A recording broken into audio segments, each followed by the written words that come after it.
बिस्मिल्लाहिर्रहमानिर्रहीम। अस्सलाम वालेकुम। अच्छा बच्चों, आज हम लोग चैप्टर नंबर 8 जो हमारा फर्स्ट ईयर का चैप्टर नंबर 8 है ना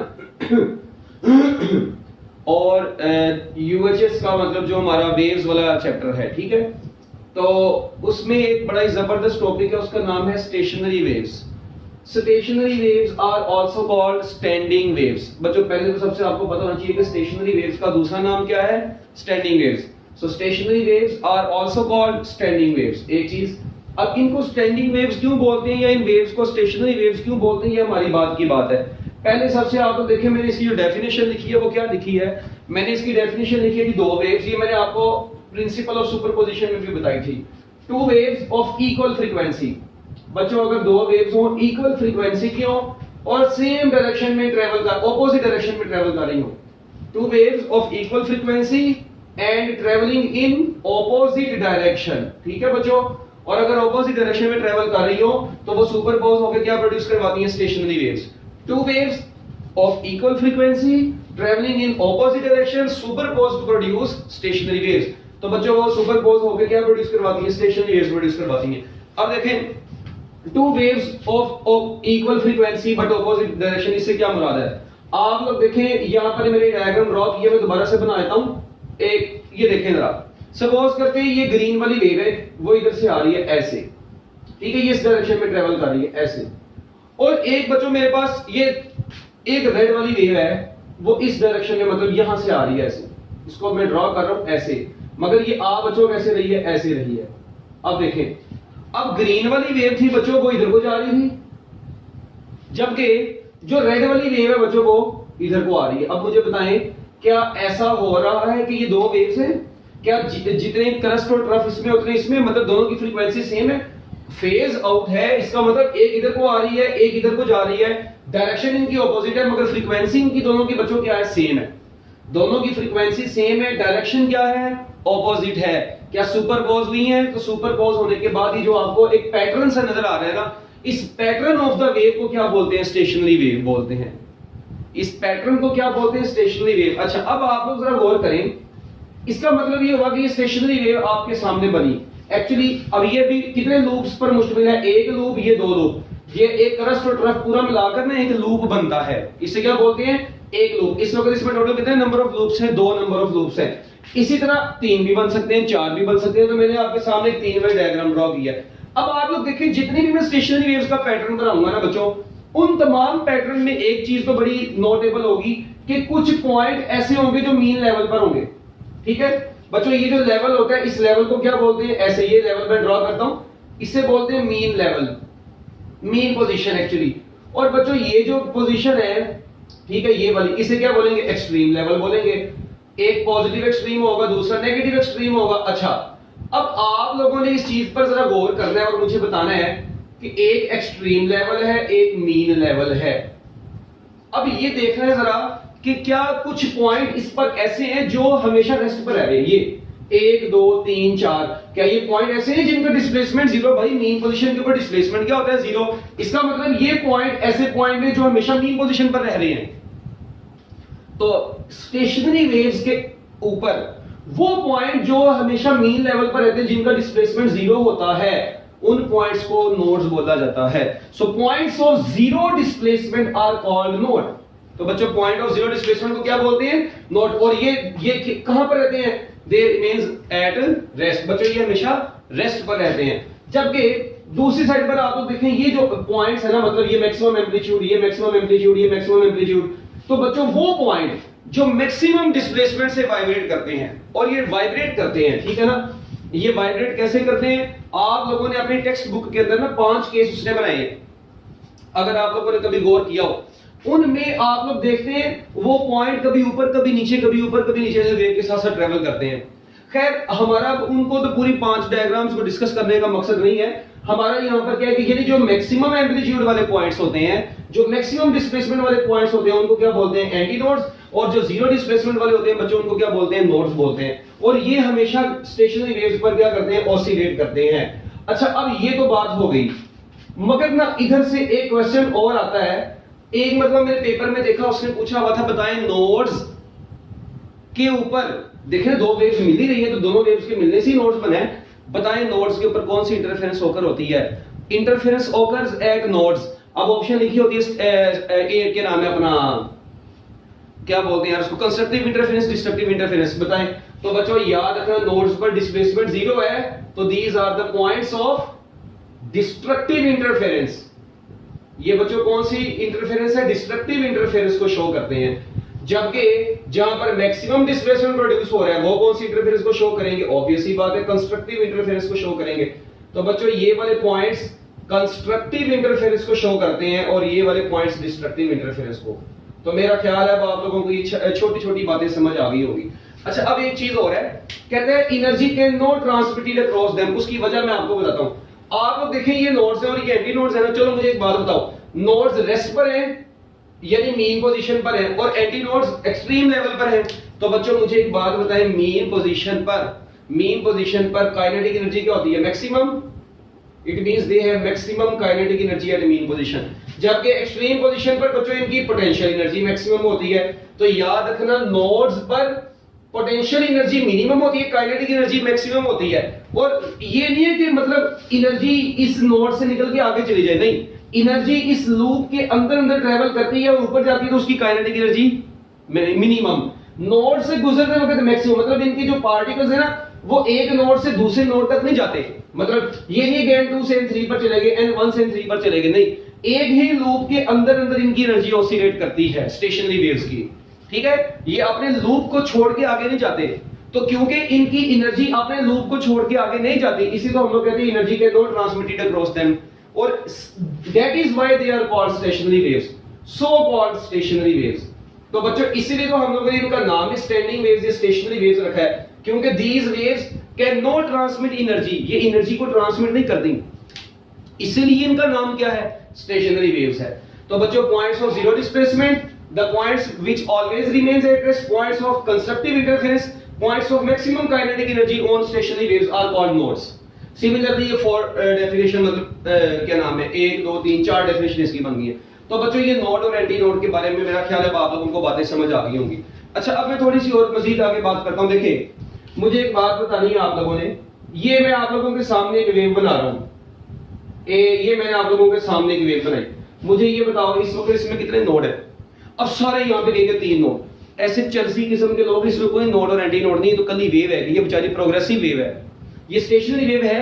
अकल काम नहीं करती आप लोगों की, भाई ये स्टेशनरी वेव नहीं है। हाँ, अगर मैं इसी तरह यहां पर एक ऐसे ड्रॉ कर दूं, अब बात समझ में आती है। कितने नोड है? 3 नोड है और कितने एंटी नोड बनेंगे? 2 एंटी नोड बनेंगे। अच्छा, अब एक बात सुने, मुझे ये बताओ ये पूरी एक वेव है, इधर से देख लो या इधर से देख लो, इस पूरी वेव की वेवलेंथ कितनी होगी? ऑब्वियस ही बात है बच्चों, इस पूरी वेव की वेवलेंथ लैम्डा होगी। ओके, अच्छा अगर सिर्फ इतने से हिस्से की बात करें, इधर से इधर तक, तो बच्चों ये λ/2 होगी। वेवलेंथ टोटल वेव के 2 पर डिवाइड कर देंगे तो λ/2 आ जाएगा। इसका मतलब ये क्या था? नोड 1 ये क्या था? नोड 2 ये क्या था? नोड 3। तो बच्चों डिस्टेंस बिटवीन 2 कंसेक्यूटिव नोड्स कितना आ गया? λ/2। तो बच्चों याद रखना डिस्टेंस बिटवीन 2 कंसेक्यूटिव नोड्स कितना होता है? एक नोड से दूसरे नोड तक का डिस्टेंस λ/2 होता है। ओके, अगर आप लोग इसका भी मजीद हाफ कर दें, यहां से यहां तक, ये λ/2 को भी मजीद हाफ कर दें, बच्चों इसका भी आप मजीद हाफ करेंगे तो आंसर आ जाएगा λ/4। और ये पॉइंट्स क्या थे? ये किसको शो करते हैं? एंटी नोड्स को। ये किसको शो करता है? एंटी नोड को। तो बच्चों मुझे एक बात बताना जरा, यहां से इस डायग्राम से 2 चीजें सामने आ गई हैं कि नोड एक distance between 2 consecutive nodes is, हां जी, distance between 2 consecutive nodes is कितना है? λ/2। Okay, distance between node and its anti node यानी कंसेक्यूटिव एंटी नोड कितना आया? λ/4।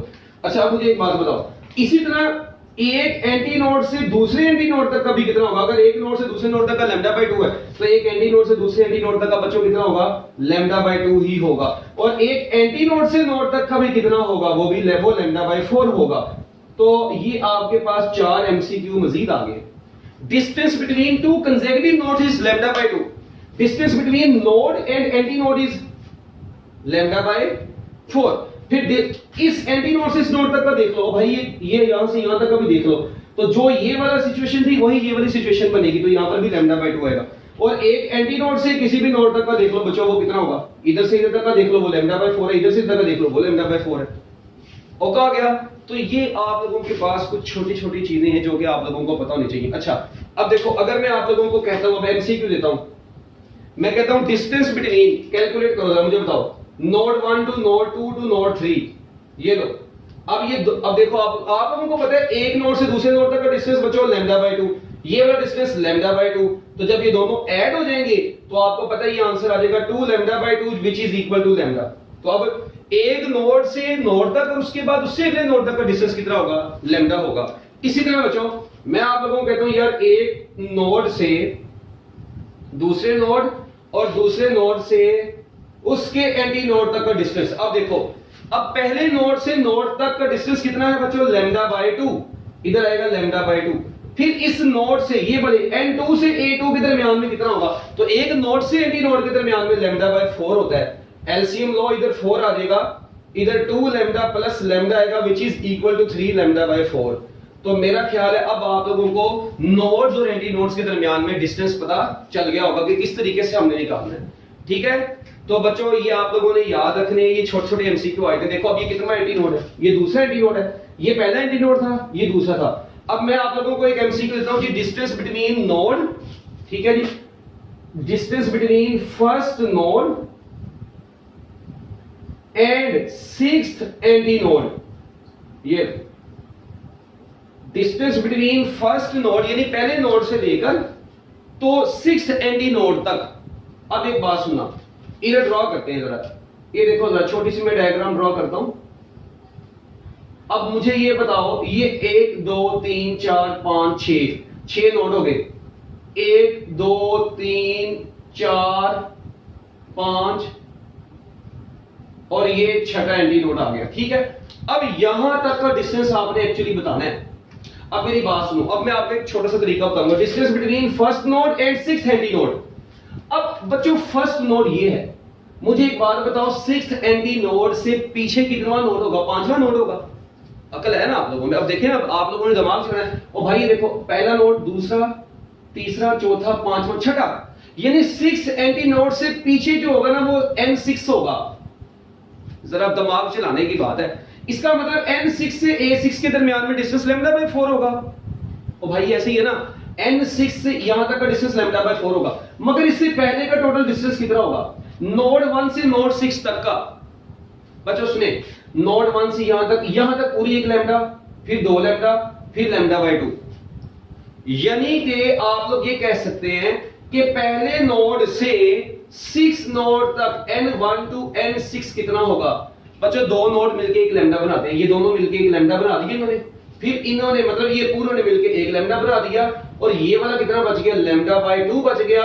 तो बच्चों ये कितना आंसर आ जाएगा, ये आ जाएगा 2λ plus λ/2 which is equal to 5λ/2। ये आप लोगों के पास n1 टू n6 आया, पहले नोड से छठे नोड तक का डिस्टेंस आया। मगर अब हमने तो एंटी नोड तक का पूछा है, इट मींस इसमें अभी आप क्या ऐड कर देंगे, मजीद λ/4 ऐड करेंगे। तो बच्चों जब 4 ऐड करेंगे, ये 4 आ गया, ऊपर कितना आ जाएगा, और भाई इधर 4 आएगा ना, तो ये बन जाएगा 11λ/4 इज योर आंसर। तो बताने का मकसद ये है कि आप लोगों को अब नोड्स और एंटी नोड्स के दरमियान का डिस्टेंस पता होना चाहिए, बस बात खत्म। जब आप लोगों को डिफरेंट नोड्स और एंटी नोड्स के दरमियान में डिस्टेंस निकालना, आगे फिर टेंशन ही खत्म। तो तरीका यही है जो मैंने अब आप लोगों को बता दिया है। ठीक हो गया। तो अब मेरा ख्याल है कि आप लोग इसको बड़े अच्छे तरीके से आसानी से जो है ना बच्चों वो कैलकुलेट कर सकते हैं। किसी भी स्टेशनरी वेव के ऊपर जितने भी नोड्स के दरमियान देखें, अब इसका ट्रिक एक बनाए ना, मैं कहता हूं नोड 1 से नोड 7 तक, तो नोड एंटी नोड 7 तक, तो एंटी नोड 7 के पीछे क्या होगा, एंटी नोड 7 के पीछे एंटी नोड 7 होगा। ऐसे ही ना, तो नोड 1 से लेकर नोड 7 तक का डिस्टेंस देख लो, उसके बाद उसमें λ/4 ऐड कर दो। तो इतना मुश्किल, बहुत ज्यादा मुश्किल आता नहीं है, मगर आप लोग ट्रिक अप्लाई करेंगे, शॉर्टकट अप्लाई करेंगे, इसकी कैलकुलेशन खुद करेंगे दिमाग में। ठीक है, अब इसकी प्रैक्टिस आप लोगों ने करनी है, डिफरेंट एमसीक्यू इसके बनाए अपने घर में बैठे और इसको करें। ठीक है बच्चों, तो ये था जी आपका स्टेशनरी वेव्स का इंट्रोडक्शन। ठीक है, ये स्टेशनरी वेव्स का बिल्कुल मैंने भी आप लोगों को क्या बताया बच्चों, इंट्रोडक्शन बताया है। ठीक है, तो आप लोगों ने याद रखना है कि जितने भी पार्टिकल्स हैं इसमें नोड्स के अलावा, वो तमाम अपनी मीन पोजीशन के गिर्द वाइब्रेट करते हैं। इसका मतलब है एंटी नोड्स ऑलवेज ऑसिलेटिंग होते हैं और ये सिंपल हार्मोनिक मोशन भी परफॉर्म कर रहे हैं, ऑसिलेटरी मोशन परफॉर्म कर रहे हैं। ठीक हो गया बच्चों? तो इसके बाद अब एक चीज यहां पर आप लोगों ने मेरा ख्याल है कि बस बहुत है, ये अब आप लोगों का स्टेशनरी वेव्स का इंट्रोडक्शन हो गया। ठीक है, अब इंशाल्लाह हम लोग पढ़ेंगे stationery waves in stress string. तो इसकी जरा स्क्रीनशॉट ले लें ताकि हम लोग आगे चले। ठीक है, लो भी बच्चों, अब जो नेक्स्ट है स्टेशनरी वेव्स इन स्ट्रेच्ड स्ट्रिंग के एक स्ट्रेच्ड स्ट्रिंग में स्टेशनरी वेव्स को किस तरीके से फाइंड आउट करेंगे हम। तो बच्चों जरा एक बात सुने, पहले सबसे यहां पर ये जी कि string is fixed at both ends. ये मतलब हम यहां पर जो केस स्टडी करने जा रहे हैं उसमें क्या होगा कि जो स्ट्रिंग होगी वो दोनों एंड से फिक्स होगी। यानी देखें, ये अगर आपके पास दो फिक्स्ड एंड्स हैं और आपने यहां पर एक रस्सी को ऐसे इनके दरमियान में लगा दिया, ऐसे दोनों के दरमियान में यहां पर स्ट्रिंग को हैंग कर दी। पहले कॉन्सेप्ट सुन लें, जब आप लोग इन दोनों सपोर्ट्स के दरमियान में इस स्ट्रिंग को बच्चों ऐसे लटका देंगे, मतलब इसको बांध देंगे आप लोग। ठीक है, तो मुझे बताएं कि अब एक बच्चा आया, वो कहता है सर इसकी जो टोटल लेंथ है वो L है। ठीक है, इसकी टोटल लेंथ बच्चों कितनी है? L। एक बच्चा आया, वो कहता है सर मैंने इसको प्लग करना है, इसको देखें प्लग करने से आपको पता है रस्सी को ऐसे करके छोड़ देंगे ऐसे, तो ये ऐसे ऐसे मतलब वाइब्रेट करेगी इस फॉर्म में। तो ये डिफरेंट लूप्स में वाइब्रेट करती है। वो कैसे करती है उसका मैं आपको एक शॉर्टकट बताऊंगा। याद रखना, यहां तक की जो लेंथ होगी बच्चों वो कितनी होगी? L/2। L/2 यानी उसका हाफ हो गया। अच्छा, सपोज करें यहां पर लेंथ है L/4, यहां पर लेंथ है बच्चों L/6। आप लोग इसको डिफरेंट पोजीशन से प्लग कर रहे हैं। When string is plugged at middle, ठीक है, इसको बोलते हैं मिडल। तो बच्चों जो स्ट्रिंग को मिडल से प्लग करते हैं ना, ऐसे मतलब ऐसे मिडल से प्लग करके छोड़ दिया, तो जैसे स्ट्रिंग को मिडल से प्लग करते हैं तो कितने लूप बनते हैं बच्चों? याद रखना, स्टेशनरी वेव का एक लूप बनता है। कितने लूप बनते हैं? एक लूप बनता है। इसके बाद अगर स्ट्रिंग को प्लग करेंगे ना बच्चों क्वार्टर पोजीशन से, 1 L/4 से मुराद है क्वार्टर लेंथ। ठीक है, यानी इसकी लेंथ अगर 100 है तो चौथे हिस्से से यानी 25 से आप लोग उसको प्लग करेंगे तो बच्चों याद रखिएगा कितने लूप बनेंगे? 2 लूप बनेंगे। ठीक है, अगर आप लोग उसको 1/6 से प्लग करते हैं, ठीक है, यानी टोटल लेंथ के छठे हिस्से से प्लग करते हैं, तो बच्चों याद रखिएगा कितने लूप बनेंगे? 3 लूप बनेंगे। तो बताने का मकसद ये है कि जिस लेंथ से, देखिए आप लोग जिस लेंथ से उसको प्लग करेंगे ना, लेंथ के जिस हिस्से से प्लग करेंगे, ठीक है, उसको 2 पे डिवाइड कर दो। ये देखो जरा, इधर 6 है ना, अकेला नीचे 6 को 2 पर डिवाइड करो, कितना बचेगा? 3 लूप बनेंगे। 4 को 2 पे डिवाइड करो, कितने लूप बनेंगे? 4 को 2 पर डिवाइड किया 2 है, 2 लूप बन गए। 2 को 2 पर डिवाइड कर दो, 1 लूप बन गया। अच्छा, अगर मैं कहता हूं यार मैंने स्ट्रिंग को प्लग किया है L/8 से, कितने लूप बनेंगे? तो भाई 8 का हाफ कितना होता है? 4, तो कितने लूप बन जाएंगे? 4 लूप बन जाएंगे।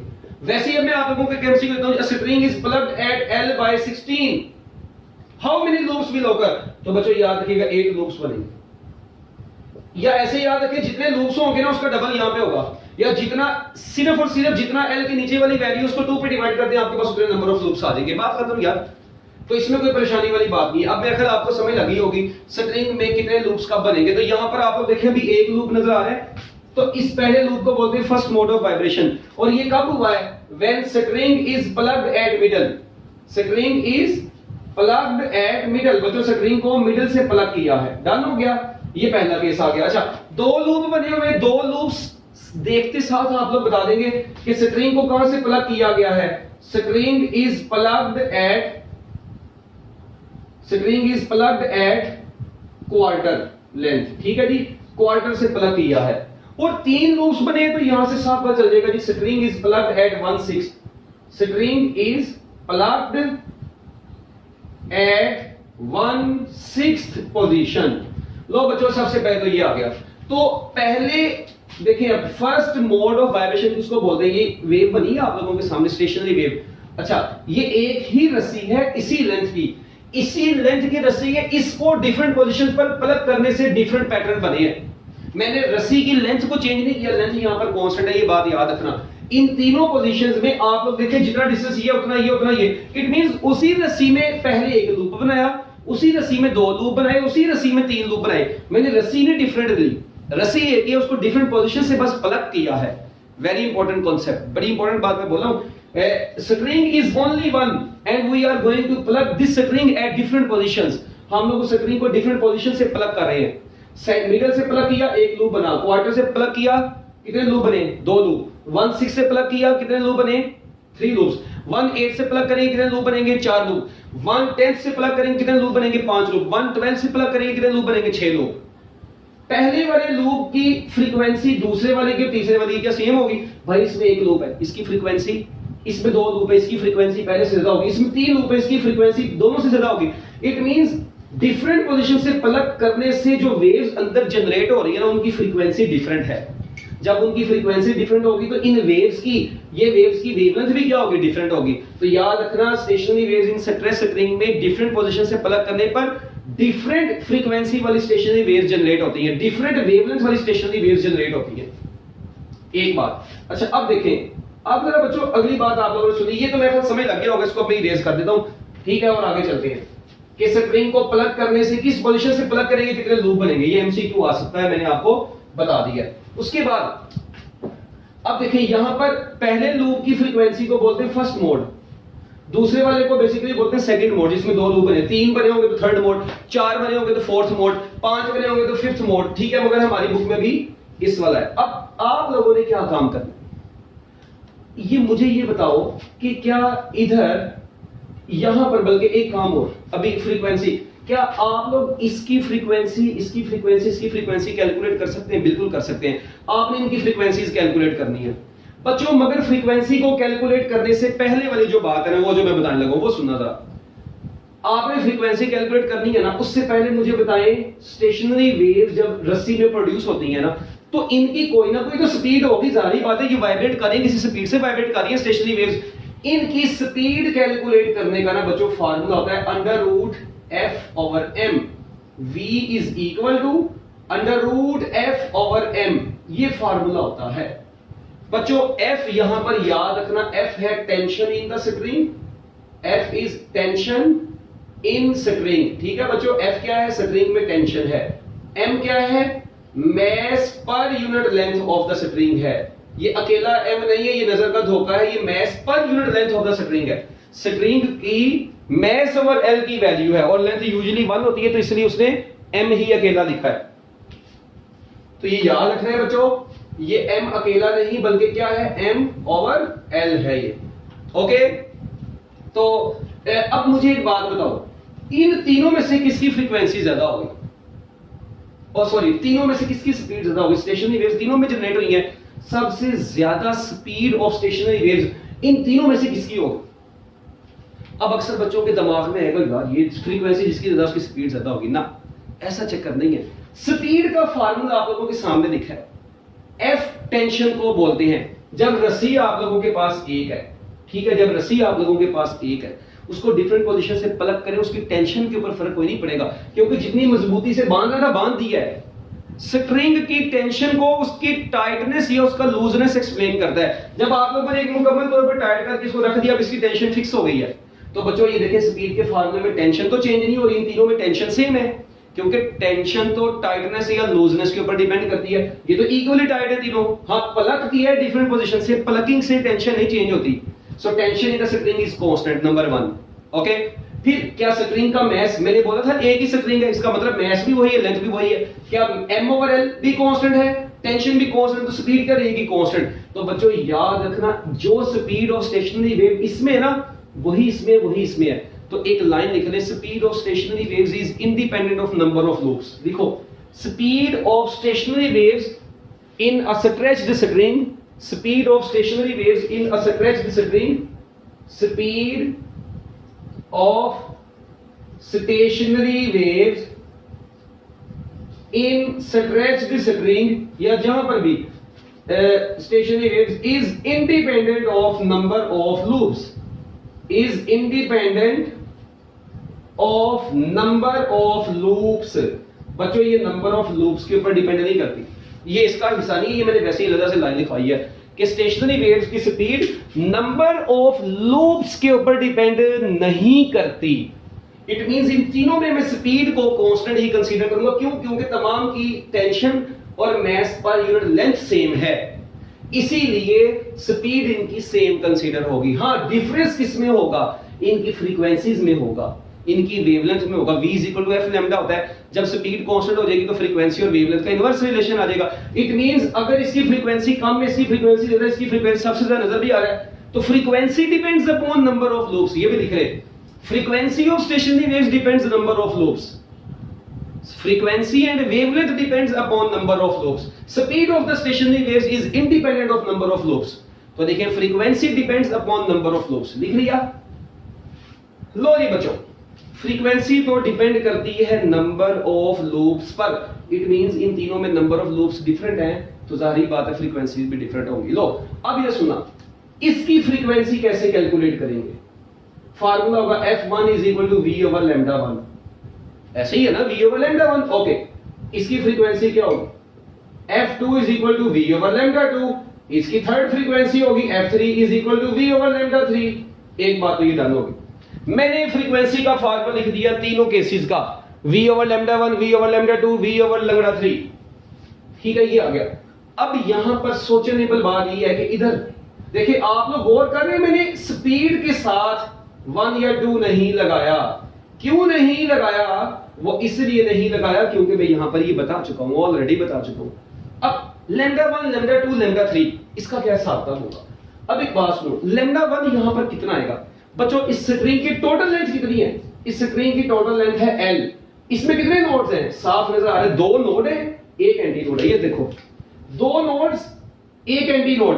तो बच्चों, इसकी टोटल लेंथ में कितना, ये देखो ना, इसकी टोटल लेंथ किसके बराबर आ गई फिर? अब ये देखें जरा, आप लोग मुझे खुद बताएं, अगर उस नोड से उस नोड तक का टोटल डिस्टेंस यानी l, ये किसके बराबर आ रहा है? λ/2 के बराबर नहीं आ रहा। तो यहां से लैम्डा यानी λ1 लिख दे पहला लूप, तो बच्चों λ1 किसके बराबर आएगा? 2l के बराबर है। इट मींस इस λ1 की जगह पर क्या आ जाएगा? इस डायग्राम से आएगा 2l। अच्छा, अब इसका मतलब ये फाइनल फार्मूला आ गया v/2l। और v का फार्मूला भी आप लोगों ने पढ़ा है, 1/2l इधर ही रहने दे। v का फार्मूला भी आप लोगों ने पढ़ा है कि ये f/m है। क्या फार्मूला पढ़ा है बच्चों? v का फार्मूला पढ़ा है कि f/m है ये। तो लो जी, आप लोगों के पास f/m आ गया। मैं इसे लिख सकता हूं ना? तो लो जी, आप लोगों के पास इस फ्रीक्वेंसी को बोलते हैं फंडामेंटल फ्रीक्वेंसी या फंडामेंटल हार्मोनिक। ठीक हो गया बच्चों, इसको बोलते हैं फंडामेंटल हार्मोनिक, फंडामेंटल फ्रीक्वेंसी या फंडामेंटल हार्मोनिक। ठीक है, ये इसको फर्स्ट हार्मोनिक भी बोला जाता है। क्या बोला जाता है इसको बच्चों? इसके आगे लिख रहे फंडामेंटल फ्रीक्वेंसी, या इसे क्या बोल देंगे?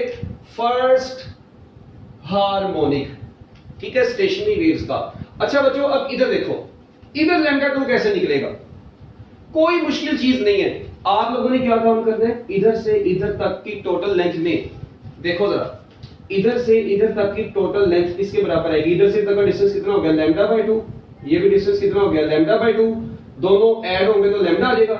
इट मींस इस केस की जो वेवलेंथ आई है ना लैम्डा, वो बेसिकली किसके बराबर आ गई? l के बराबर ही आ गई है। मैं क्या काम करता हूं यार, मैं इसको ना 2 से मल्टीप्लाई और डिवाइड करवा दो ऊपर वाले से कंपेयर करने के लिए। ऊपर वाले से कंपेयर करने के लिए, क्योंकि ऊपर वाले में v/2l थी, तो मैं क्या काम करता हूं 2 से मल्टीप्लाई और 2 से डिवाइड करवाया, तो ये v/2l मिलके 2f1 बन गया। This is known as second harmonic. इसे क्या बोलेंगे बच्चों? सेकंड हार्मोनिक बोलेंगे। ठीक हो गया। अच्छा, इसी तरह अब इसकी निकालनी है λ3। अब मुझे बताओ, ये λ2 लगा सकते हैं आप लोग इनके साथ ना? ठीक है, अब मुझे ये बताओ, यहां पर यहां से यहां तक का डिस्टेंस λ/2, तो बच्चों इसकी टोटल लेंथ किसके बराबर आ रही है? 3λ/2 के। तो लैम्डा किसके बराबर आ जाएगा? 2l/3 के। थोड़ा सा गौर करो ओ भाई, अगर l 3λ/2 है तो लैम्डा किसके बराबर आ जाएगा? 2l/3। 3 ऊपर ले जाओ, 3 × v/2l। v/2l कितना आ गया? f1। तो 3f1 is your answer. And this is known as third harmonic. बच्चों इसे बोलते हैं थर्ड हार्मोनिक। इसी तरह अगर हम लोग आगे चलाते जाए तो बच्चों एंड सो ऑन, फाइनली आप लोगों के पास fn किसके बराबर आ जाएगा? nf1। और इसको क्या बोलेंगे? nth harmonic. इसे क्या बोल देंगे? nth हार्मोनिक बोल देंगे। बात खत्म। लो जी, ये है आपका stationary waves in stress spring का छोटा सा टॉपिक। मतलब आप लोगों को फ्रीक्वेंसी आनी चाहिए। अगर अब मैं आप लोगों के सामने, ठीक है, देखें मैं आप लोगों के सामने कोई भी स्टेशनरी वेव बच्चों बना दूं, मैं कहता हूं चलो जी मुझे बताओ उसकी फ्रीक्वेंसी कितनी होगी, तो आप लोग, मेरा ख्याल है अगर आपको स्ट्रिंग की लेंथ गिवन है और स्ट्रिंग में प्रोड्यूस होने वाली वेव्स की स्पीड गिवन है, तो आप लोग उसकी फ्रीक्वेंसी फाइंड आउट कर सकते हैं। अभी करते हैं एक एमसीक्यूज का। तो पहले तो अब यहां पर ये देखें आप लोग कि फ्रीक्वेंसी नंबर ऑफ लूप्स पर डिपेंड कर रही थी। अच्छा एक चीज और, यहां तक समझ लग गई है ना आप लोगों को? एक बात याद रखना बच्चों, ये जो फर्स्ट हार्मोनिक होता है इसको फंडामेंटल टोन बोलते हैं। इसको दूसरा नाम इसका क्या है? फंडामेंटल टोन भी इसको बोला जाता है। मगर बच्चों जो फंडामेंटल फ्रीक्वेंसी के मल्टीपल्स होते हैं ना, इसको minimum frequency on the stationary waves, this is the minimum frequency on stationary waves in successive ring. So minimum frequency is known as fundamental frequency और फर्स्ट हार्मोनिक और फंडामेंटल टोन, ठीक है ना। जबकि ये जो फंडामेंटल फ्रीक्वेंसी का multiple है, ये भी फंडामेंटल फ्रीक्वेंसी का मल्टीपल है, तो in multiples of fundamental frequency are called overtones. तो बच्चों ये पहला मल्टीपल है फंडामेंटल फ्रीक्वेंसी का, तो इसे बोलेंगे फर्स्ट ओवरटोन। इसे क्या बोलेंगे? First overtone. ये फंडामेंटल फ्रीक्वेंसी का पहले के बाद दूसरा वाला आ गया, इसे क्या बोलेंगे? सेकंड हार्मोनिक को क्या बोलेंगे? थर्ड हार्मोनिक को क्या बोलेंगे? Second overtone. इट मींस जितना हार्मोनिक होगा उससे एक कम ओवरटोन होगा। ओवरटोन नाम से देखिए, फंडामेंटल टोन और उसके मल्टीपल, फर्स्ट ओवर, ओवर का मतलब उससे ज्यादा, तो ओवरटोन, हाँ पहला वाला तो फर्स्ट ओवरटोन, दूसरा वाला तो सेकंड ओवरटोन। अगर देखिए अगर मैं कहता हूं 10th हार्मोनिक है तो 9th ओवरटोन बनेगा, तो जितना हार्मोनिक होगा उतना ओवरटोन होगा। ये भी याद रखना, ओवरटोन अक्सर लोगों को पता नहीं चलता। तो minimum frequency on stationary waves in successive ring is called fundamental frequency और फर्स्ट हार्मोनिक, जबकि multiples of fundamental frequency are called overtones. ये डेफिनेशन इसकी बनती है छोटी सी, multiples of fundamental frequency, multiples of fundamental frequency are called overtones. तो बच्चों मल्टीपल्स ऑफ फंडामेंटल फ्रीक्वेंसी को क्या बोलते हैं? ओवरटोन्स बोलते हैं। अब देखिए मैं आप लोगों को कहता हूं जी मुझे बताओ स्टेशनरी वेव सक्सेसिव रिंग में प्रोड्यूस हुई है, बताओ क्या नाम है? Fourth overtone to third overtone ratio क्या होगी बच्चों? तो अब देखिए फोर्थ ओवरटोन कितना है? फोर्थ ओवरटोन एक्चुअली क्या कर रहा है? देखिए सेकंड ओवरटोन और थर्ड हार्मोनिक है, 3f1 है। फोर्थ ओवरटोन होगा तो बच्चों कितना हार्मोनिक होगा? फिफ्थ हार्मोनिक होगा, और फिफ्थ हार्मोनिक के साथ यहां पर 5 आएगा, तो ये आ जाएगा 5f1। थर्ड ओवरटोन क्या बनेगा? हाँ जी, थर्ड ओवरटोन अगर होगा तो फोर्थ हार्मोनिक होगा, तो इधर आ जाएगा 4f1। अभी बताया मैंने, तो आंसर आ गया 5/4। तो बच्चों मेरा ख्याल है अब आप लोगों को ये समझ लगी होगी, छोटे सा मतलब एमसीक्यू। अगर तो हार्मोनिक रेशियो पूछी फिर तो मसला कोई नहीं, सेकंड हार्मोनिक थर्ड हार्मोनिक 2/3 आ जाएगा, third harmonic to second harmonic 3/2 आ जाएगा। ओके, हार्मोनिक्स की रेशियो पूछ लेगा इसमें स्टेशनरी वेव से प्रेसिडिंग में तो मसला नहीं है। ओवरटोन्स की रेशियो पूछेगा तो आपको पता है ओवरटोन हमेशा हार्मोनिक से एक कम होगा। इसका मतलब फोर्थ ओवरटोन है तो एक्चुअली ये फिफ्थ हार्मोनिक है, और फिफ्थ हार्मोनिक 5f1 होता है। Third overtone it means fourth harmonic है तो वो 4f1 होता है। दोनों कट गए, f1 से, क्योंकि f1 तो सेम है, दोनों का तो कट गया, तो आंसर 5/4 आ गया। ओके बच्चों, ये आप लोगों के पास एक और एमसीक्यू आ गया। इसके बाद आखिरी बात, इधर कितने नोड्स हैं? गौर करें, इधर 2 नोड है, कितने एंटी नोड है? एक एंटी नोड। ओके, इधर कितने नोड है? 1 2 3 नोड है। इधर कितने एंटी नोड है? 2 एंटी नोड है। अच्छा, इधर कितने एंटी नोड है? अगर कितने 4 नोड है, और कितने एंटी नोड है? 3। It means in stationary waves in successive ring में number of node anti node से ज्यादा होंगे हमेशा। वो 2 node 3 node 4 node, 1 anti node 2 anti node 3 anti node, कौन ज्यादा है? It means number of node is greater than number of anti node. कितने टाइम्स? 1 टाइम्स।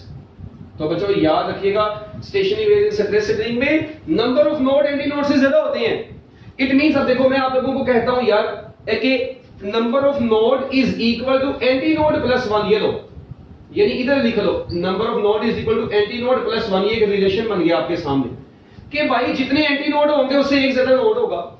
अगर एंटी नोड 3 है तो नोड कितने बनेंगे? 4। अगर एंटी नोड 100 हो तो नोड कितने बनेंगे? 101। अगर एंटी नोड 99 हो, देखिए मैं आप लोगों को एमसीक्यू कहता हूं stationery wave in successive ring में एंटी नोड 98 है, बताओ नोड कितने होंगे? तो ऑब्वियस सी बात है इससे एक ज्यादा नोड होगा, 99 नोड्स होंगे। So this is the whole concept of stationary waves in successive ring. हाँ, अब यहां पर ना बच्चों उसने एक काम और किया हुआ है, कई जगहों पर ऐसा हो जाता है। देखिए ये m है ना, इसको मैं लिख सकता हूं मैस पर यूनिट लेंथ, भाई लिख सकता हूं ना। तो मुझे ये बताओ जब इसको मैं मैस पर यूनिट लेंथ लिखूंगा तो वो लेंथ ऊपर चली जाएगी, f into l over m बन जाएगा। ओके, m जो होता है वो किसके बराबर होता है, मैस होता है डेंसिटी इनटू वॉल्यूम, वॉल्यूम होता है एरिया इनटू लेंथ। चलो छोड़ो, मैं लिखवा देता हूं, पहले इसको जरा स्क्रीनशॉट ले इसकी, जल्दी जल्दी इसकी जरा स्क्रीनशॉट ले लो ताकि मैं आप लोगों को नेक्स्ट बता सकूं। हरी जल्दी जल्दी मिनट लगाओ, जल्दी स्क्रीनशॉट ले लें इसकी जल्दी। हरी अब फिर एक छोटी सी बात बताऊंगा इसके बारे में, यहां से कुछ इरेज करके।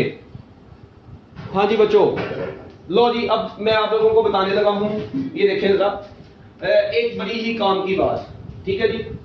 मुझे ये बताओ,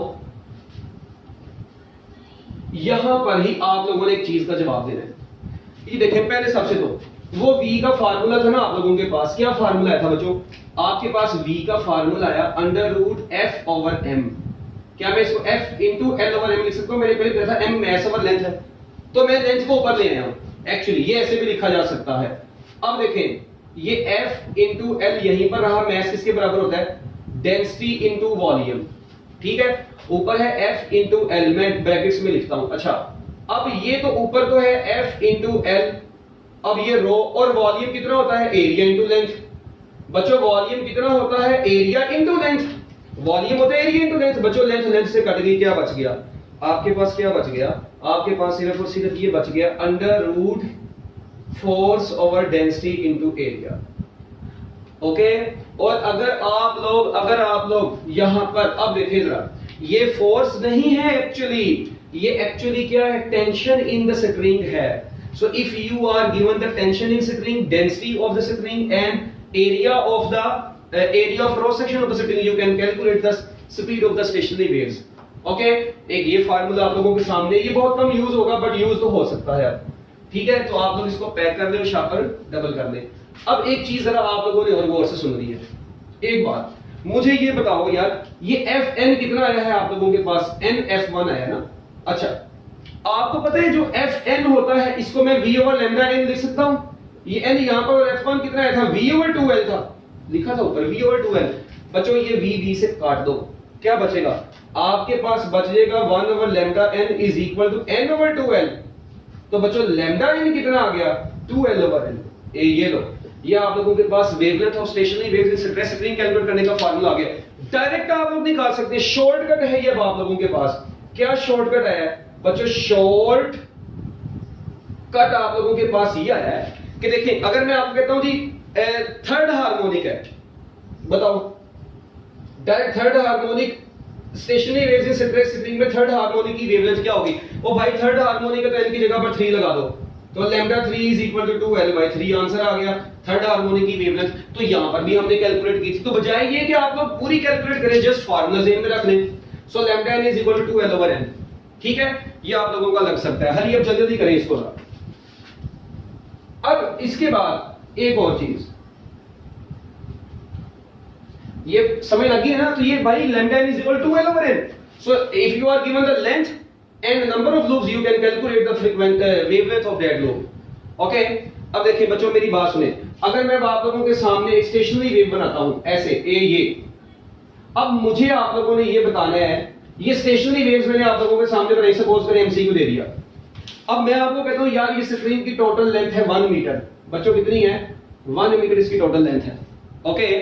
ओके, और ये स्प्रिंग वाइब्रेट, अब मुझे बताएं इसकी वेवलेंथ कितनी हो, what will be the wavelength of stationary wave. बस वेवलेंथ ऑफ स्टेशनरी वेव बतानी है आप लोगों ने, सिर्फ अभी इतना पूछा है मैंने। भाई अगर तो सिर्फ लेंथ दे के वेवलेंथ पूछी होगी तो सबसे पहले देखिए कितने नंबर ऑफ लूप्स हैं, 1 2 3 4 नंबर ऑफ लूप्स हैं। तो lambda n is equal to क्या था, lambda n is equal to 4l over n। हाँ जी, तो बच्चों यहां से लैम्डा 4 किसके बराबर आ जाएगा, लेंथ 1 आ गई, n 4 आ गया, कट गया, तो बच्चों वेवलेंथ आ गई 1 मीटर। तो इसमें वेवलेंथ कितनी आ गई आपके पास, 1 मीटर आ गई, कोई मुश्किल चीज नहीं है। अच्छा, अगर बच्चों आप लोगों के पास कुछ इस तरीके से होती है, ये स्टेशनरी वेव प्रोड्यूस करवाई है आपने रस्सी में ऐसे, ये स्टेशनरी वेव्स प्रोड्यूस करवाई है, ठीक है। मैं आपको कहता हूं कि स्प्रिंग की जो टोटल लेंथ है ना वो 1 मीटर है, और इसमें जो वेव्स प्रोड्यूस हुई है ना बच्चों, उनकी स्पीड 10 मीटर पर सेकंड है। बताएं फ्रीक्वेंसी क्या होगी, ये लो। अब मैंने आप लोगों से फ्रीक्वेंसी पूछ ली है इसकी, भाई फ्रीक्वेंसी ऑफ स्टेशनरी वेव्स। हाँ जी, अब बताएं क्या करेंगे इसको।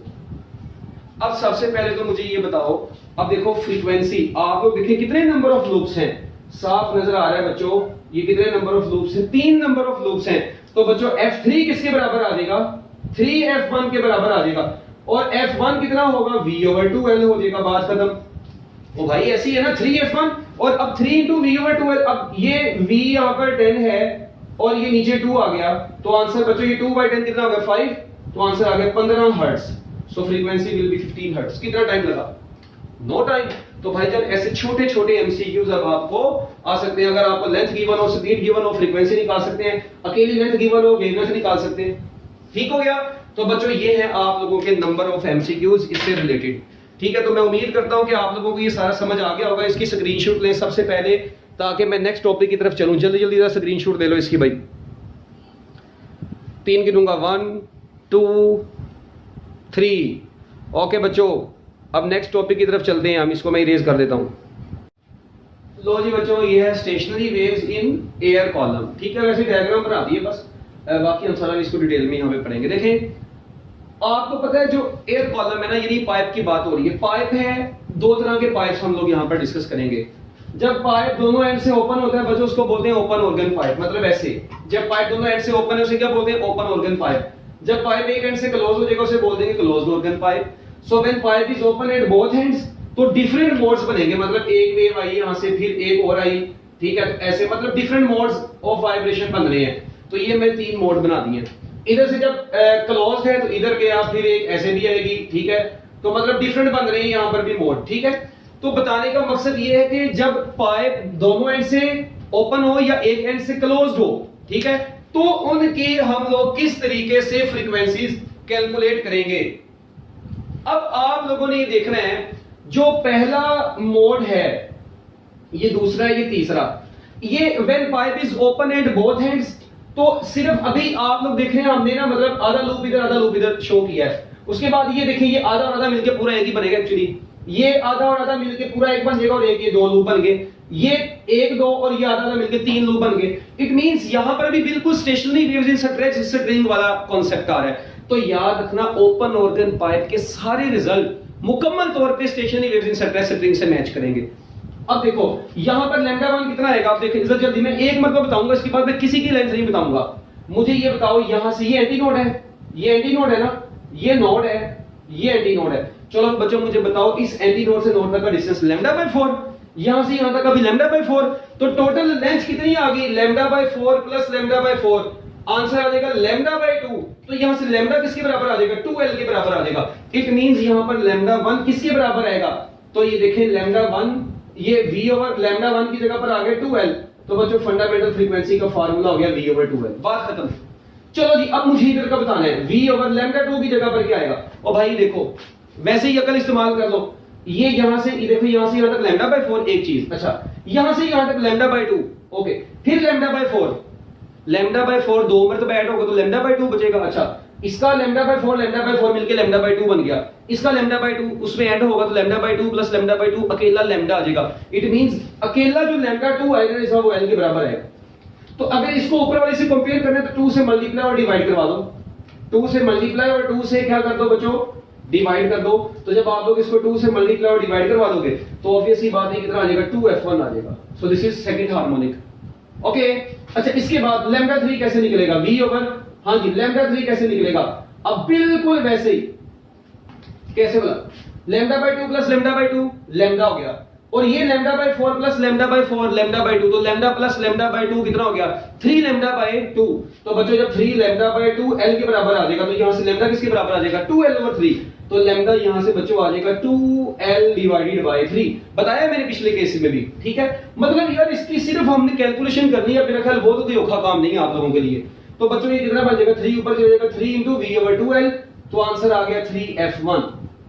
लो जी, एंड सो ऑन ही चलता जा रहा है। तो आप लोग देख रहे हैं क्या इसके जो रिजल्ट आया है वो सारा का सारा किससे मैच कर रहा है, स्टेशनरी वेव्स इन स्ट्रेच स्ट्रिंग से मैच नहीं कर रहा, बिल्कुल उससे मैच कर रहा है। ओके, अब क्लोज्ड ऑर्गन पाइप में देखना है। क्लोज्ड ऑर्गन पाइप में आप लोग देखें, यहां पर तो v रहा λ1 की जगह पर, ये एंटी नोड है, ये नोड है, कितना डिस्टेंस होगा, एंटी नोड से नोड तक लेंथ बराबर आ जाएगी λ/4। तो बच्चों लैम्डा किसके बराबर आ जाएगा, 4l के बराबर। इट मींस ये बराबर आ जाएगा 4l के, बात खत्म। ओके, इधर देखो अब जरा, अब आप लोग देखिए ये डिस्टेंस कितना है, λ/4, ये कितना है λ/2, तो λ/4 प्लस λ/2 करो, λ/4 प्लस λ/2, तो नीचे 4 आ गया, ऊपर आ जाएगा 3λ। तो L बराबर आ गया 3 लैम्डा बाय 4 के, तो लैम्डा किसके बराबर आ जाएगा 4L डिवाइडेड बाय 3, तो ये बन जाएगा 3 into V over 4L which is equal to 3F1। लो जी आप लोगों के पास अब fundamental frequency V over 4L थी और सेकंड कितनी आ गई 3F1 आ गई। ओके चलो जी इसके बाद बच्चों इसको देखें, इसे हम लोग क्या बोल रहे हैं V over, हाँ जी लैम्डा 3 की जगह पर एक बात सुनना, ये लैम्डा बाय 4, ये लैम्डा बाय 2, ये लैम्डा बाय 2, ये लो मैं अंदर लिख दिया ताकि भाई खत्म हो, सबको ऐड कर दो टोटल लेंथ के बराबर। L इज इक्वल टू ये देखो lambda by 2 plus lambda by 2 मिलके लैम्डा बन गया। ओके उसके बाद जब लैम्डा बाय 4 में ऐड होगा तो 5 लैम्डा बाय 4 आ जाएगा, तो यहां पर कितने आएगी लेंथ कितनी आ जाएगी 4L बाय 5। तो बच्चों 5 ऊपर चला गया तो V over 4L बन गया और V over 4L की जगह पर क्या आ गया F1, तो आपके पास F3 किसके बराबर आ गया 5F1 एंड सो ऑन, ये चलता जा रहा है। तो लो जी एक चीज यहां से क्लियर अब हो गई हमारे पास कि जो हमारे पास अब Fn आएगा ना बच्चों वो किसके बराबर आएगा NF1 के बराबर आएगा, जबकि यहां पर जो Fn आएगा ना बच्चों वो किसके बराबर आएगा वो भी NF1 के बराबर आएगा, मगर दोनों में फर्क क्या होगा, इसमें जो n होगा ना वो होगा 1 2 3 4 एंड सो ऑन, मगर इसमें जो n होगा ना बच्चों वो सिर्फ होगा 1 3 5 7 एंड सो ऑन, क्योंकि आप लोग देख रहे हैं इसमें फंडामेंटल फ्रीक्वेंसी के ओड नंबर्स आ रहे हैं 1 3 5, इसमें 1 2 3 सब कुछ आ रहा है, तो odd multiples of fundamental frequency आ रहे हैं, तो ये Fn is equal to NF1 ये आया आप लोगों के पास, और इसमें F1 V over 4L है, इसमें F1 V over 2L है, तो ये चीज पता चल गई। अच्छा उसके बाद एक बड़ी इंटरेस्टिंग चीज आप लोग देखते हैं, ये जो F1 है ना इसको क्या बोलेंगे, इसे बोलेंगे फर्स्ट हार्मोनिक, क्या बोलेंगे फर्स्ट हार्मोनिक, इसे क्या बोलेंगे सेकंड हार्मोनिक, ऑब्वियस सी बात है। अच्छा इसे क्या बोलेंगे थर्ड हार्मोनिक, मैंने मान लिया। ओके ये हार्मोनिक हार्मोनिक हार्मोनिक हो गए। ओके इस तरह इसको क्या बोलेंगे, इसे बोलेंगे फर्स्ट हार्मोनिक, इसको क्या बोलेंगे बच्चों, इसको बोलेंगे थर्ड हार्मोनिक, क्योंकि सेकंड तो इसमें आया ही नहीं है। ओके इसे क्या बोलेंगे बच्चों, इसे बोल देंगे फिफ्थ हार्मोनिक, क्योंकि जो अब फंडामेंटल फ्रीक्वेंसी के फिफ्थ 5 आ गया ना, तो बच्चों याद रखना अब ये तो आगे हार्मोनिक्स की बात, इसे बोलेंगे फंडामेंटल टोन, इसे बोलेंगे फर्स्ट ओवर टोन, क्या बोल देंगे फर्स्ट ओवर टोन, इसे क्या बोल देंगे सेकंड ओवर टोन। ठीक हो गया ना, ये मैं उसमें बता के रहा हूं। अच्छा इस तरह इसमें ये है आपका फंडामेंटल ओवर टोन, बच्चों थर्ड हार्मोनिक आपका क्या कहलाएगा फर्स्ट ओवर टोन कहलाएगा, इसमें बता ये आपका क्या कहलाएगा, तो फिफ्थ हार्मोनिक को क्या बोलेंगे सेकंड ओवर टोन बोलेंगे, मतलब ओवर टोन की तरतीब वही रहेगी, हार्मोनिक्स की उसके साथ जो नंबर लगे उसके ऊपर डिपेंड करेगी। ये आप लोगों की खैर ये बुक में तो नहीं आपकी तरह लिखा हुआ, मगर आपको ये पता होना चाहिए ये थर्ड हार्मोनिक है, ये फिफ्थ हार्मोनिक है, ये फर्स्ट हार्मोनिक है। ओके बच्चों लो जी ये थी आप लोगों की क्लोज्ड ऑर्गन पाइप की बेसिक चीजें। अच्छा एक चीज और, इसमें आप लोग देखें इसमें 2 एंटी नोड है, एक नोड है, इधर भी एक एंटी नोड, दूसरा एंटी नोड, तीसरा एंटी नोड, और नोड कितने बने 2।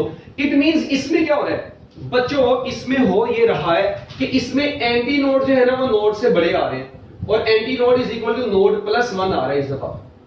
तो मैं इसको वैसे ही इधर साइड पर करके लिख देता हूं कि मैं कह सकता हूं anti node is equal to node plus 1 in case of when pipe is open at both ends. इसमें क्या है एक नोड है एक एंटी नोड है, यहां पर एक एंटी नोड 2 नोड, मतलब जितने नंबर ऑफ नोड्स हैं उतने नंबर ऑफ एंटी नोड हैं, तो इसमें नंबर ऑफ नोड और एंटी नोड सेम है।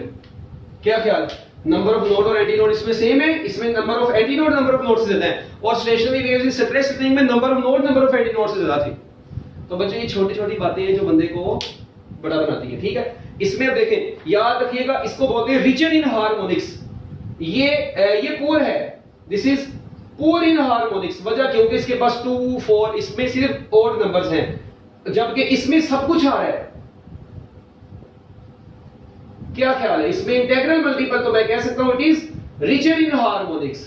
तो बच्चों ये हार्मोनिक्स में रिचर है, सो रिचर इन हार्मोनिक्स, और जबकि ये पुअर इन हार्मोनिक्स है, इसमें सिर्फ ऑड इवन नंबर्स नहीं आ रहे, ऑड नंबर्स आ रहे हैं। इसी तरह ना बच्चों एक और चीज, क्या आप लोग ये कह सकते हैं कि fundamental frequency of open pipe कितनी है V over 2L। Okay fundamental frequency of closed pipe कितनी है, देखना जरा, fundamental frequency of closed pipe है V over 4L। मैं इसको ऐसे लिखता हूं पहले, फंडामेंटल फ्रीक्वेंसी ऑफ, थोड़ा सा fundamental frequency of closed V over 4L।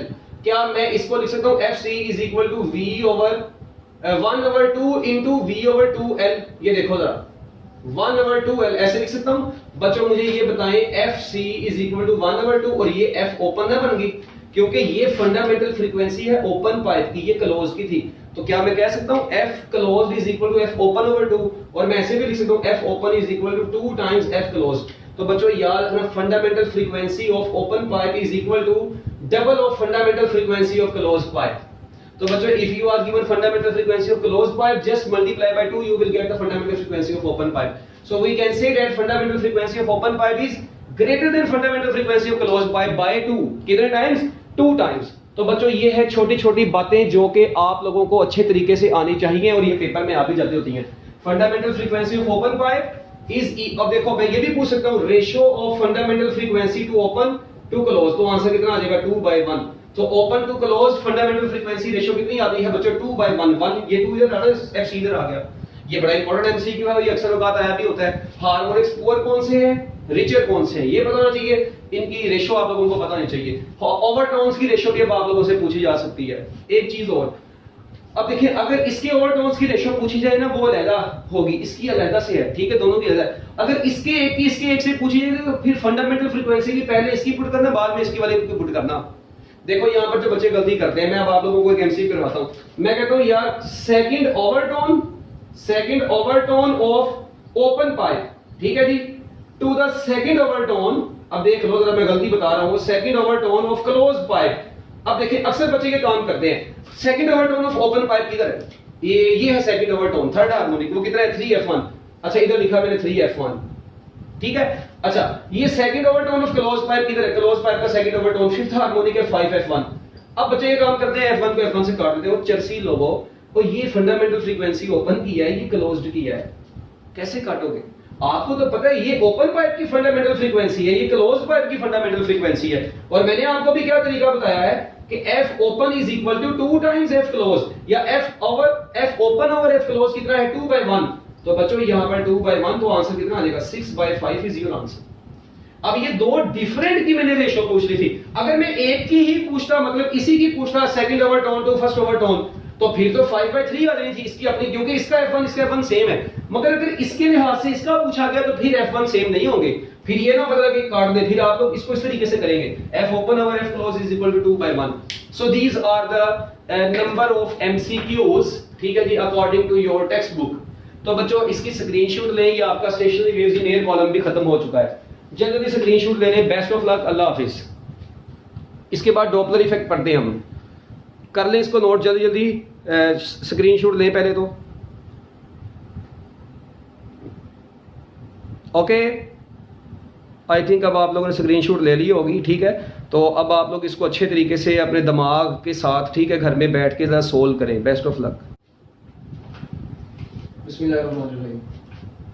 अच्छा बच्चों, डॉपलर इफेक्ट हमारा अब मतलब एक नेक्स्ट टॉपिक है ये। So apparent change in frequency of wave due to relative motion between source of wave and observer. बच्चों अगर तो वेव की फ्रीक्वेंसी में अपेरेंट चेंज आएगा, मतलब देखें आप लोग देखें फ्रीक्वेंसीज में कई मतलब चेंज आता है ना, मगर यहां पर जो हम लोग चेंज इन फ्रीक्वेंसी को स्टडी करेंगे वो थोड़ा सा डिफरेंट है। मैं आप लोगों को कहता हूं जी मेरे पास ना एक क्या नाम है, सपोज करें एक ट्रेन है, ठीक है, ये ट्रेन है, यहाँ पर ये ट्रेन और यहाँ पर एक ऑब्जर्वर है, यहाँ पर ये ट्रेन प्लेटफॉर्म के ऊपर खड़ी हुई है, इसने आगे को जाना है, अब ये रेस्ट पर है, ठीक है, ऑब्जर्वर इधर है। मुझे बताएं इस वक्त ट्रेन ने अपना हॉर्न ऑन किया, ठीक है, अपना हॉर्न ऑन किया, इस बंदे को कोई आवाज आ रही है। बच्चों इस वक्त ये जो ऑब्जर्वर इस ट्रेन के हॉर्न से जो साउंड सुन रहा है, वो ये जो साउंड सुन रहा है, वो फ्रीक्वेंसी जो सुन रहा है वो ओरिजिनल फ्रीक्वेंसी वाली साउंड सुन रहा है।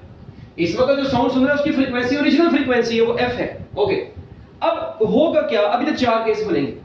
अगर ये ट्रेन इस ऑब्जर्वर से दूर जाना शुरू हो जाएगी तो ये जो बंदा अब आवाज सुनेगा, अब ये फ्रीक्वेंसी F नहीं रहेगी बल्कि ये चेंज होकर F प्राइम हो जाएगी। हाँ, हमें नहीं पता क्या हो जाएगी, वो भी देखेंगे। अच्छा, अगर ये ट्रेन इधर से इधर जाए, मतलब इससे अवे जाए, ठीक है, या आप लोग सपोज कर लें कि यहां पर था, इसकी तरफ आ रही थी ऐसे, मतलब ऑब्जर्वर यहां पर खड़ा हुआ ऐसे, ट्रेन इसकी तरफ आ रही है, इससे अवे जा रही है, ठीक है। और ऐसा भी तो हो सकता है कि ट्रेन यहीं पर रहे, ऑब्जर्वर इसके अवे जाए या इसकी तरफ जाए। बताने का मकसद ये है कि आप लोग देखेंगे जब भी इन दोनों में से किसी एक में भी रिलेटिव मोशन होगी ना, तो जो ट्रेन की साउंड होगी ना वो ऑब्जर्वर के लिहाज से चेंज होना शुरू हो जाएगी। तो फ्रीक्वेंसी में ये, हालांकि ये टेस्ट में बताने वाली चीज थोड़ी, तो आप लोगों को पता है, हम लोग केस यहां पर देख रहे हैं कि कौन सा किस वक्त लग रहा है। So apparent change in frequency of the wave कब, ड्यू टू रिलेटिव मोशन किसके दरमियान में, between source and observer. So source और ऑब्जर्वर के दरमियान में रिलेटिव मोशन की वजह से जब फ्रीक्वेंसी में चेंज आता है, उस चेंज इन फ्रीक्वेंसी के इफेक्ट को डॉपलर इफेक्ट बोला जाता है। अब अक्सर बच्चे सोचते हैं कि यार ये यहां पर बात हुई है वेव की, याद रखना बच्चों, एक लाइन लिखे, Doppler effect is applicable for light waves. बच्चों ये लाइट वेव्स के लिए भी एप्लीकेबल है, ठीक है, इलेक्ट्रोमैग्नेटिक वेव्स के लिए भी एप्लीकेबल है, इलेक्ट्रोमैग्नेटिक वेव्स के लिए भी एप्लीकेबल है, और इसके अलावा बच्चों साउंड वेव्स के लिए भी एप्लीकेबल है। It is applicable for all these type of waves, ठीक है। लाइट वेव्स के लिए भी एप्लीकेबल है, इलेक्ट्रोमैग्नेटिक वेव्स के लिए भी एप्लीकेबल है, साउंड वेव्स के लिए भी एप्लीकेबल है, ये तमाम के लिए मतलब एप्लीकेबल है। और इसको हम लोग डिफरेंट केसेस में पढ़ते हैं। अभी फिलहाल हम लोग जो केस पढ़ने लगे बच्चों, वो कौन सा है हमारा, वो साउंड वेव्स वाला केस है जो हम लोग पढ़ने लगे, ठीक है, कि डॉपलर इफेक्ट साउंड वेव्स के ऊपर कैसे एप्लीकेबल है। हमारे जो केसेस होंगे ये साउंड वेव्स के हवाले से। तो लो बच्चों, अब ना बच्चों को फार्मूलाज नहीं समझ लगते कि कब, अब देखिए ये इसका मतलब पहले समझ लें। Observer is moving towards source, जो लिखा है टुवर्ड्स, जब ऑब्जर्वर लिख दिया है इट मींस सोर्स रेस्ट पर है, ये अंडरस्टूड है। जब सोर्स लिख दिया इट मींस ऑब्जर्वर रेस्ट पर है, ये आपकी बुक की बात है, ठीक है। ये थोड़ा सा हट गया, ये मैं बताता हूं बाद में। Observer is moving towards stationary source, observer is moving away from the stationary source, source is moving towards stationary observer, source is moving away from the stationary observer. जो यहां पर मूविंग में है ना, दूसरा वहां पर रेस्ट पे है। अगर ऑब्जर्वर मूविंग पर है तो सोर्स रेस्ट पर है, सोर्स मूविंग पर है तो ऑब्जर्वर रेस्ट पर है, फिर तो रिलेटिव मोशन होगी। रिलेटिव मोशन ये ना, एक बॉडी दूसरी बॉडी के लिहाज से कितनी मोशन में है, एक बॉडी रेस्ट में, दूसरी बॉडी उसके लिहाज से मोशन में, this motion is known as relative motion. तो इस तरीके से लो जी, अब observer is moving towards stationary source या observer is moving away from the stationary source, तो हम लोग इनको कैसे निकालेंगे। अब आप लोगों ने जो चीज यहां पर समझनी है, मैं आप लोगों को पहले मैं एक बिल्कुल देसी फार्मूला बताता हूं, एफ प्राइम, जो जारी बात है जब ऑब्जर्वर ये सोर्स मूव करेंगे फ्रीक्वेंसी में चेंज तो आएगा, वो जो चेंज इन फ्रीक्वेंसी होगी वो एफ प्राइम होगी। एक बात याद रखना, ये F prime is equal to, ऊपर आता है v प्लस माइनस यूओ और नीचे लिख दें v plus minus US into F. अच्छा, अब इनमें ना पहले आप लोग सुन लेंगे ये है क्या चीज है। आपकी बुक में ये फार्मूला नहीं लिखा हुआ, मगर इससे देखना भी मैं किस तरह, ये 6 के 6 फार्मूला इससे निकालूंगा एक शॉर्टकट से। आप लोगों ने सबसे पहले ये देखना है बच्चों कि यहां पर f क्या है, जो चेंज इन फ्रीक्वेंसी आएगी, जो चेंज इन फ्रीक्वेंसी आएगी वो लेफ्ट साइड पर होगी। जो f है ये ओरिजिनल फ्रीक्वेंसी हुआ करेगी हमेशा, हर केस में, ये याद रखना, ये ओरिजिनल फ्रीक्वेंसी, ये ऑब्जर्व्ड फ्रीक्वेंसी है, ऑब्जर्व्ड फ्रीक्वेंसी है। यूएस क्या है, साफ velocity of the source, v क्या है, velocity of sound waves, velocity of sound in air, ये साउंड की वेलोसिटी है, यूओ ऑब्जर्वर की वेलोसिटी है, यूएस सोर्स की वेलोसिटी है। लो जी, पहले तो आप लोगों को ये सारों का मतलब पता होना चाहिए। हर फार्मूले में अब आपको पता होना चाहिए f अकेला, f क्या है, f प्राइम क्या है, v क्या है, uo क्या है, us क्या है, ये सारा कुछ आपको पता होगा तो बात बनेगी। तो इसको जरा देख लें जल्दी जल्दी मिनट लगा के। अब हम लोग इसी से ना डिराइव करेंगे मतलब फार्मूला, इसको मैं साइड पर करके लिख देता हूं ताकि हम लोग इससे आसानी से फिर लिख सके। f prime is equal to v plus minus uo over v plus minus us into f। ये लो, मैंने इस फार्मूले को तो साइड पर लिख दिया क्योंकि इधर मैं इनके केसेस लिखूंगा। अब आप लोगों ने बच्चों क्या काम करना है, इसको देख लीजिए फार्मूला, मतलब स्क्रीनशॉट ले लें अगर नहीं मेरा किया तो। अब आप लोग बच्चों क्या काम करेंगे, सोर्स, पहला केस क्या है, observer is moving towards stationary source, तो क्या होगा,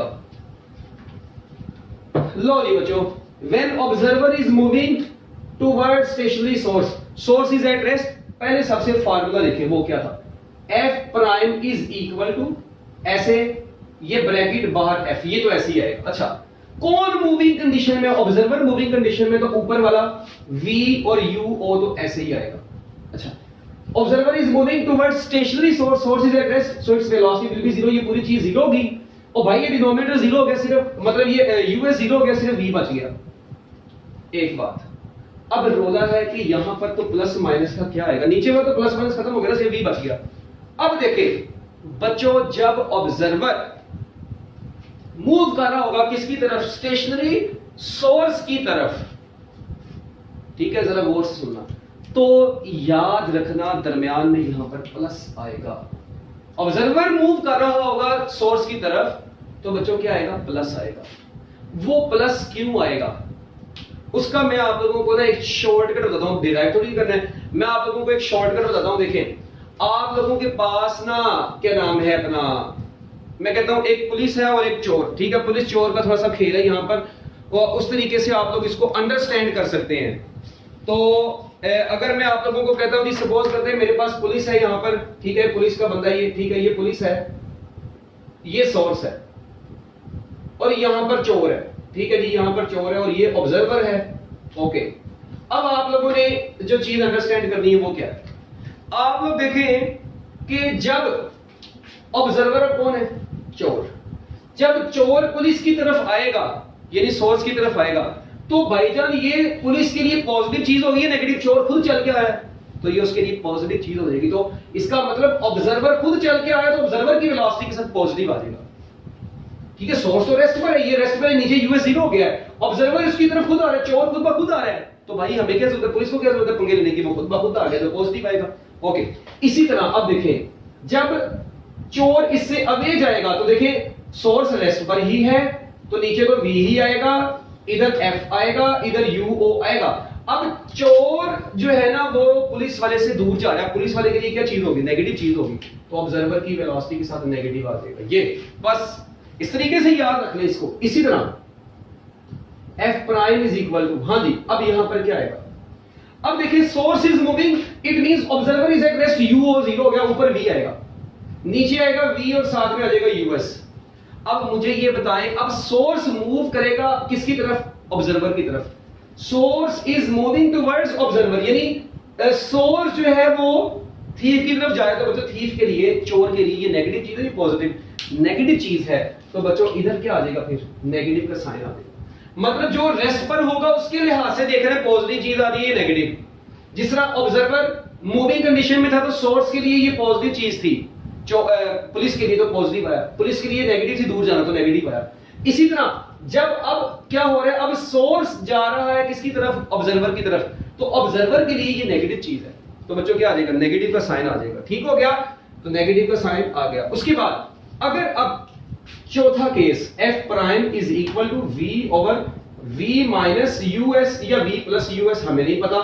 अब देखें, जब सोर्स यानी जब पुलिस चोर से दूर जाएगी तो चोर खुश हो जाएगा, पॉजिटिव चीज, तो यहां पर प्लस का साइन आ जाएगा। लो बच्चों, ये है आपकी बुक के टोटल 4 केस, ठीक है। अच्छा, इसके बाद एक और है यहां पर, ये वाला और फिर ये वाला। चलो अब एक बात सुनो, इधर एफ आएगा, इधर। अब ना ये जो केस है ना, ये आता तो नहीं है पेपर में, मगर फिर भी आप लोगों को थोड़ा सा पता होना चाहिए। जब ऑब्जर्वर बोथ मूविंग से मुराद है, when source and observer both are moving toward each other, तो देखो जब दोनों एक दूसरे की तरफ आ रहे हो ना, टुवर्ड्स वाला एक ये था, एक टुवर्ड्स वाला ये, दोनों की रेशियो ले लो, तो ये वी वी से कट जाएगा, ये तो मुझे बताओ, मतलब दोनों की रेशियो ले लो, इसके ऊपर वाली चीज और इसके नीचे वाली चीज वो डिवाइड कर दो, तो v plus U O over v minus U S आ जाएगा। ठीक हो गया बच्चों। और इसके बाद अवे वाला, जब दोनों एक दूसरे से अवे जा रहे हो तो इसका अवे और इसका अवे, ये v माइनस यू ओ और इधर क्या आ जाएगा v, ये देखो ना, ये वाला v प्लस यू एस, ये लो। ठीक हो गया बच्चों। लो जी, ये थे आपके डॉपलर इफेक्ट के 6 के 6 केस जो कि मैंने आप लोगों को बता दिए। अब आप लोगों को कोई भी इससे रिलेटेड एमसीक्यू आएगा तो मेरा ख्याल है आप लोग एमसीक्यूज करने के काबिल हो जाएंगे। ठीक है, चलो अब मैं आप लोगों से ना इससे रिलेटेड कुछ एमसीक्यू पूछता हूं। इसका मतलब Doppler effect is applicable when there is apparent change in frequency. ठीक है, if frequency is not changing, Doppler effect is not applicable. चलो अब इससे रिलेटेड एमसीक्यू कैसे आता है, मैं कहता हूं यार ये ना एक सर्कल है, ठीक है, और यहां पर अब देखना था, सुनना गौर से। अब यहां पर ना हमने क्या काम किया बच्चों, ऑब्जर्वर इधर बैठा हुआ है, ऑब्जर्वर इधर है। अब एक ट्रेन है, ठीक है जी, ऐसे ऐसे वो ट्रेन जो है ना बच्चों, वो ऐसे ऐसे मूव कर रही है इस ट्रैक के ऊपर, ऐसे सर्कुलर पाथ में, ऐसे ऐसे। मुझे ये बताओ कि जब ये पोजीशन ए पर है, जब ये पोजीशन बी पर है, जब ये पोजीशन सी पर है, ये तीन पोजीशन पर है। ऑब्जर्वर यहां पर सेंटर में बैठा है, सर्कल के सेंटर में। अब ऑब्जर्वर सर्कल के सेंटर में बैठे और सोर्स इसके गिर्द गेड़े लगा रहा है। बताएं फ्रीक्वेंसी किस रीजन पर ज्यादा होगी, ए पर, बी पर या सी पर? बच्चों याद रखना, क्या इस ए का, क्या इस बी का, क्या इस सी का ऑब्जर्वर से डिस्टेंस सेम है? इट मींस जब ये ट्रेन ए पर होगी, जो फ्रीक्वेंसी ऑब्जर्वर को इस वक्त सुनाई देगी, जब बी पर आएगी तब भी यही सुनाई देगी, जब सी पर आएगी तब भी यही सुनाई देगी। इस ऑब्जर्वर के लिहाज से ट्रेन की फ्रीक्वेंसी में चेंज नहीं आएगा। सो याद रखना, एफ ए, एफ बी या एफ सी आपस में क्या होंगे, इक्वल होंगे। So Doppler effect is not applicable in circular path. तो बच्चों हम लोग वैसे ही कह सकते हैं, not applicable for circular path. Doppler effect is not applicable along circle, मगर कंडीशन है सर्कल की। क्या condition? When source is moving in a circular path and observer is at the centre of the circle, और source is at the center of circle and observer is moving along circular path. Both cases are same. So Doppler effect is not applicable. एक और चीज याद रखना, Doppler effect is not applicable for perpendicular directions. वो थोड़ा हट के उसको रहने दो। इसके बाद एक और चीज, when both observer and source, ये देखो, observer and source are moving in the same direction with same velocity. Observer and source are moving in same direction, बच्चों सेम डायरेक्शन में जा रहे हैं और सेम वेलोसिटी के साथ, ऑब्जर्वर की वेलोसिटी सोर्स की वेलोसिटी के इक्वल अगर, तो बच्चों मुझे बताओ नो चेंज इन फ्रीक्वेंसी। तो फ्रीक्वेंसी में तो चेंज नहीं आएगा। तो बच्चों याद रखना, जब फ्रीक्वेंसी में चेंज नहीं आएगा तो Doppler effect is not applicable. So इसलिए क्योंकि रिलेटिव मोशन नहीं है इनके दरमियान में, there is no relative motion. ओ भाई रिलेटिव मोशन क्यों नहीं? क्योंकि दोनों की वेलोसिटी एक दूसरे के साथ सेम है। तो याद रखना, Doppler effect is not applicable, क्योंकि डॉपलर इफेक्ट की डेफिनेशन कहती है कि there should be relative motion between source and observer. So when source and observer are moving in the same direction, Doppler effect is not applicable. Okay, in circular path, ठीक है, in these cases Doppler effect is not applicable. तो बच्चों ये हैं कुछ बातें जो कि आप लोगों को Doppler effect के हवाले से पता होनी चाहिए। ठीक है, इसको जल्दी जल्दी नोट करें, मिनट लगाएं, इसके स्क्रीनशॉट लें हरी अब जल्दी, ताकि हम लोग अगली बात की तरफ चल सकें। अब मैं कुछ एमसीक्यू आप लोगों से पूछता हूं, एक दो, ठीक है, उसके बाद आगे चलते हैं फिर हम लोग। ठीक है, इसको जरा करने नोट जल्दी, मिनट लगा के।